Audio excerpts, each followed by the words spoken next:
as a small business owner, I know how it feels to start a business and try to be successful at it.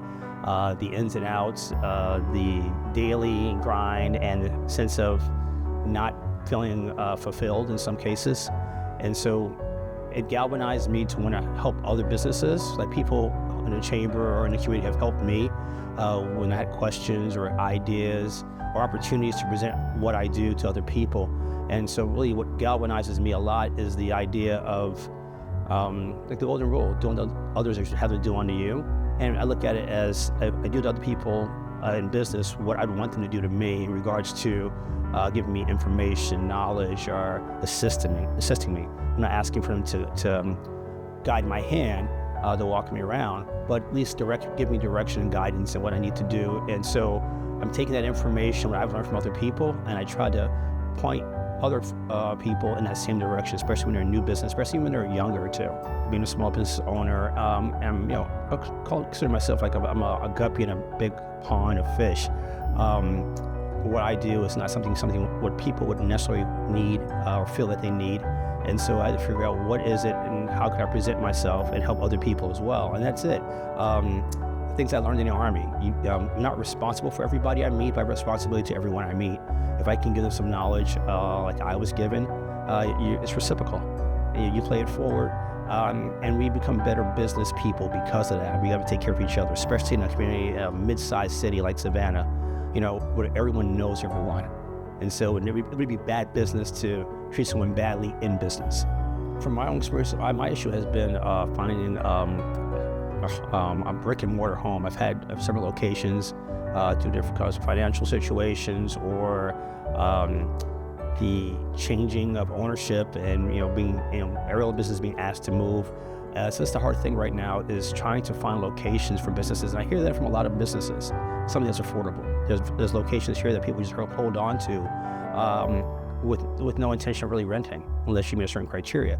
So that's kind of difficult. So it would be a great way to see if we could leverage our abilities to make it affordable, make it attainable for small businesses, because I think small businesses is the future of the community, and it has been the mainstay of the community for many years, way before I ever came here. So I think it's really important that we take care of small businesses, give them opportunities to become businesses and bring money into the community. I'm seeing a lot of mom and pop shops pop up. Box stores are great, but they have a certain place, usually in malls or on the outskirts or a certain part of town.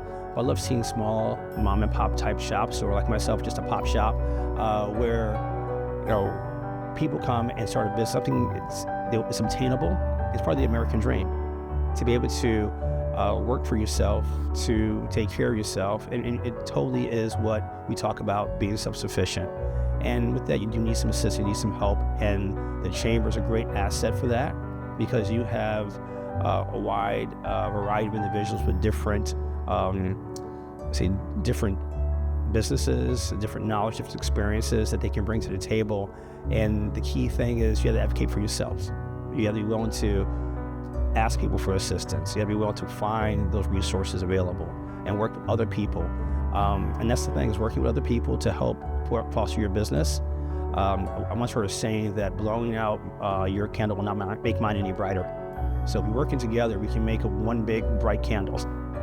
Well, someone the other day asked me what did I think was important for starting a business, and I told them actually it was a fifth grader in elementary school doing a project on business up in Black Wall Street, and they asked me to interview with them, and I said to two interviewers that don't listen to the naysayers. And this fifth grader was like, "What's a naysayer?" Which I thought was a great a question. And I explained to them, those who tell you it's not a good idea, those who don't give you any positive feedback. I really refer back to the Army. We had a saying that if you don't have a good idea, or if you have a complaint, have a good idea. And if you don't have an idea, then be quiet. So don't listen to the naysayers for small businesses. Try something, but research what you're going to do.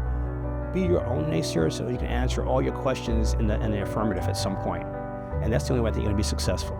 It's okay, people are going to tell you this may not be a good thing or a bad thing for you, but listen to those people to a degree. but go with what your heart says. Because if it wasn't for the naysayers, I wouldn't keep on going. I want to prove them wrong. And still, I haven't perfected my way of doing business or my business, but I don't really want to perfect it, because once you feel complacent, you forget where you started from, and you forget what it is to be a small business owner or business owner in general. So I just say, listen to your heart, but be smart about what you do.